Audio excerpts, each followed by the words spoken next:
Ex MLA Shakeel Aamir के बयान पर कांग्रेस का पलटवार। UB24 न्यूज़ में आप सभी का खैर मकदम है। नाजरीन, हमने जो कल BRS के साबिक़ एमएलए शकील आमिर की प्रेस कॉन्फ्रेंस के बारे में आपको तफसीलात दी थी, आज उस पर कांग्रेस पार्टी ने ज़बरदस्त सियासी पलटवार किया है। कांग्रेस के अहम लीडर्स आज मीडिया के सामने आए और उन्होंने शकील आमिर के हर बयान का मुंहतोड़ जवाब देते हुए उनकी तनकीद को मुस्तरद किया। आइए देखते हैं कांग्रेस पार्टी ने इस सियासी वार में क्या नए इंकशाफात किए और अपने जवाब में क्या कहा। साबिक़ एमएलए शकील आमिर साहब ने एक स्टेटमेंट दिया है कांग्रेस पार्टी के खिलाफ, गवर्नमेंट के खिलाफ, सुदर्शन साहब के खिलाफ। हम उसकी पुरजोर मजम्मत करते हैं। उन्होंने कहा है कि ये गवर्नमेंट कई वायदे करते हुए अपने वोट हासिल किए हैं, लेकिन एक भी वायदा पूरा नहीं किए बोल के उन्होंने कहा है। लेकिन हम ये उनसे पूछना चाहते हैं कि क्या आप ये नहीं देख रहे हैं कि कितने स्कीम्स अमल में लाए हैं कांग्रेस गवर्नमेंट। ये आपके दो करंट फ्री, बस फ्री और रईतु बंधु, रईतु भरोसा, ये सब दे रहे हैं। रईतु भरोसा और आपके 2 लाख के लोन माफ़ी, ऋण माफ़ी రైతులకు చేస్తున్నాం మరి वही नहीं। उसके अलावा और ये जितने स्कीम का वायदा किए हैं वो पूरे करने के लिए कोशिश कर रहे हैं।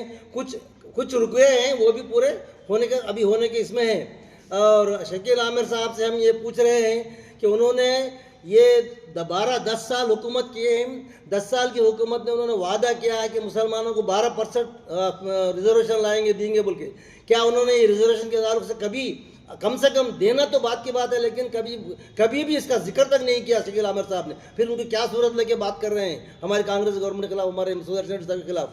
और उसके अलावा जो इस चीज़ को 3 एकड़ ज़मीन देते बोल के वादा किए हैं, अगर वो भी मामूली वायदा नहीं है, हम तो खाली वायदा किए, उन्होंने तो वायदा किए। सो कैसा बोले तो కేసీఆర్ 3 ఎకరాల పొలం में రెస్సీలకి ఇస్తాం, లేకపోతే తల నరుక్కుంటాం।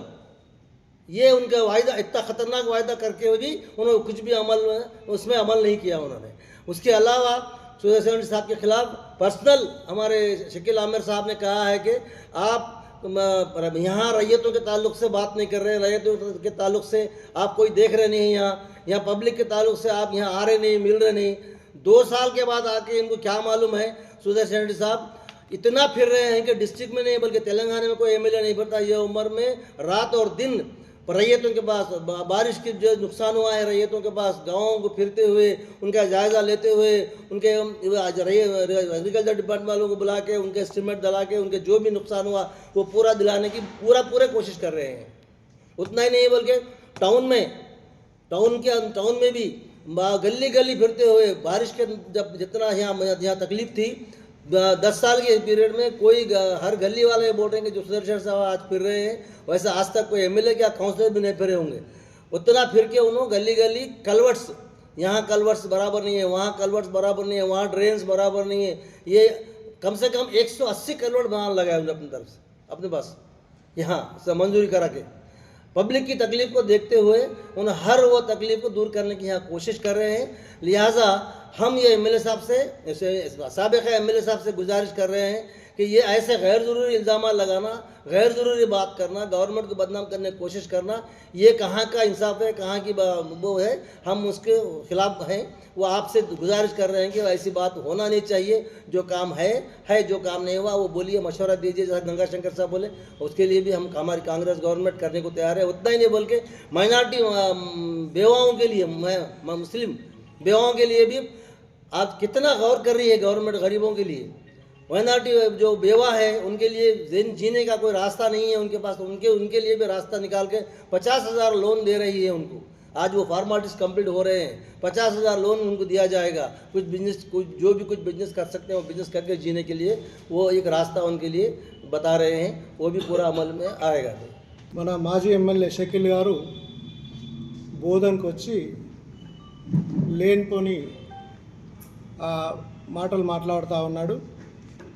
అయితే మేము ఆయన మాట్లాడిన దానికి 2-3 ప్రశ్నలు అడుగుతూ ఉన్నాం. ఏదైతే వరదల గురించి మాట్లాడాడో, దొంగల పడ్డ 6 నెలల కుక్కలు మురిగినట్టు వరదలు వచ్చి పూర్తిగా తగ్గిపోయినాక వచ్చి ఇలా ప్రభుత్వ పరంగా ఎటువంటి చర్యలు తీసుకోలేదని మాట్లాడుతూ ఉన్నారు. మా గౌరవ శాసనసభ్యులు సుదర్శన్ రెడ్డి గారు ఊరికి ఏదైతే వరదలు వచ్చినాయో అన్ని ప్రాంతాలు మొత్తం నియోజకవర్గంలోని అన్ని ప్రాంతాలకు తిరిగి రైతుల యొక్క యోగక్షేమాలు గురించి మాట్లాడి మరి వెంటనే అధికారులతో సర్వే చేయించి మొత్తము ఎంతైతే నష్టపోయినో పంటకు అట్టి మొత్తం పంట భూములను కూడా మనం సర్వే చేసి పంపించడం జరిగింది. ఏదైతే రాష్ట్ర ప్రభుత్వం తీసుకున్న వెంటనే సర్వేకు సంబంధించిన అమౌంట్ రైతుల ఖాతాల్లో పడుతుందని ఈ సందర్భంగా చెప్తా ఉన్నాం. ఇప్పుడు ఇటువంటి దాన్ని ఆసరా చేసుకొని ఇన్ని రోజులు ఆయన సొంత పనులు చెక్కబెట్టుకోవడానికి ఈ 2 సంవత్సరాల నుంచి రాకుండా ఇవాళ వచ్చి రైతుల గురించి మాట్లాడుతూ ఉన్నాడు ఆయన. ఇక పోతా ఉంటే ఇసుక గురించి మాట్లాడుతూ ఉన్నాడు. టీఆర్ఎస్ ప్రభుత్వంలో ఇసుక ఎంత విచ్చలవిడిగా దొంగతనం చేసిండ్రో అందరికీ ప్రజలందరికీ తెలుసు. ఇప్పుడు ఆయన కానీ వాళ్ళ బంధువులు కానీ సొంత వాహనాలు కొనుక్కొని వాళ్ళే ఇసుక రవాణా చేసి ఇసుక దందా చేశారు. అప్పుడు ఎటువంటి రాయల్టీలు వసూలు చేయకుండా పేదలని ఆలోచించకుండా పెద్ద ఎత్తున ఇసుక దోపిడీ జరగడం జరిగింది. ఇప్పుడు ఏదైతే మేము చేస్తూ ఉన్నామో కాంగ్రెస్ ప్రభుత్వం వచ్చిన తర్వాత ఇందిరమ్మ ఇండ్లకు